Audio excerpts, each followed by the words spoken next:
myself Jagannatha Sole and welcome back to the channel. Today we are going to solve another LeetCode question. So question number is 75 and the title is sort colors. It's a medium category question. And description is given an array nums with n objects colored red, white or blue. Sort them in place so that objects of the same color are adjacent with the color in the order red, white and blue. We will use the integers 0, 1 and 2 to represent the color red, white and blue respectively. You must solve this problem without using the library's sort function. Means we don't use any dot sort method for this question. Now let's look of the examples. So in example 1, norms are 2, 0, 2, 1, 1, 0. And in output we have to sort them in order of 0, 1 and 2. So 0, 0, 1, 1 and 2, 2. Same in example 2, nums is 2, 1, 2, 0, 1 and we have to sort them in order of 0, 1 and 2. So now output is 0, 1 and 2. Here are given some constraints. N equals to nums dot length, we all know that. 1 greater than less than n greater than less than 1 less than equal to n less than equal to 300 means the length of the nums goes till 1 to 300. Nums I is either 0, 1 or 2. So in num I 0, 1 and 2 are only the number that contains. There are no any number without this. Follow. Could you come up with a one pass algorithm using only constant extra spaces? Means we have to do this question with order of 1 means constant space complexity.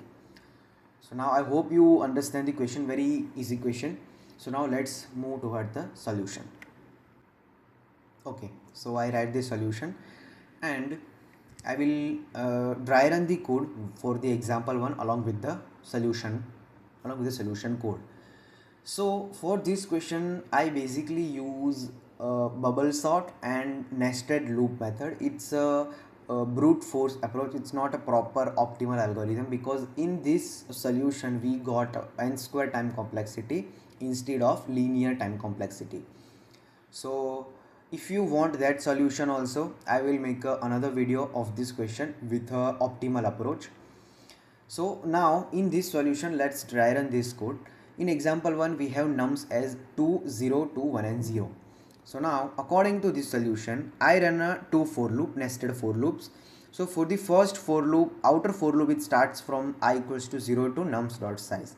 So for the first element I equals to 0 means outer loop starts from 2 and inner loop starts from I plus 1 means 0.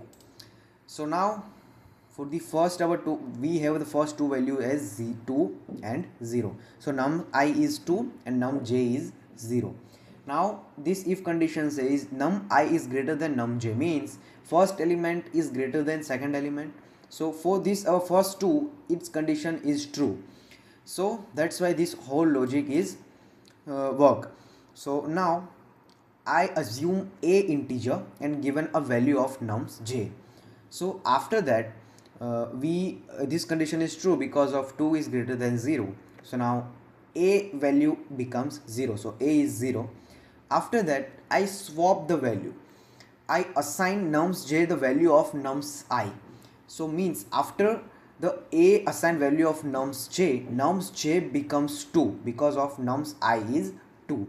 And after that I assign nums I the value of a. So now nums I becomes 2. So our nums in starting looks like this, but after this one whole loop is completed our nums looks like 0, 2. So the first two variable is swapped because 0 is less than 2. Now all other variables are samely swapped with the other element according to the if condition. So now you can see our first two elements are swapped and now all other elements are swapped as it is according to this solution means 0, 2, 2, 1, 1, 0. So now condition from 2 and 1.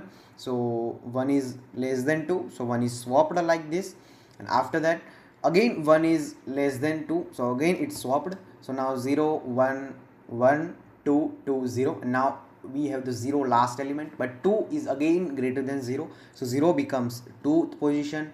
Again 0 is less than, again it moves, it swap, and after the second position it has, because 0 0 is same. So at the end we got final nums as 0 0 1 1 2 and 2. Same for example 2 0 1 2. And again this is a brute force approach, because in this our time complexity is n square, order of n square, but these all are so small value of nums. But if we have the larger values, like here n is only 300, but if we have 1000, 10,000, 1 lakh, 10 lakh, so this solution is not proper optimal solution because of n square time complexity. So in the next video for this question I will write a solution with the optimal approach. So till then, if you have any doubt in this solution, let me know in the comments, and goodbye.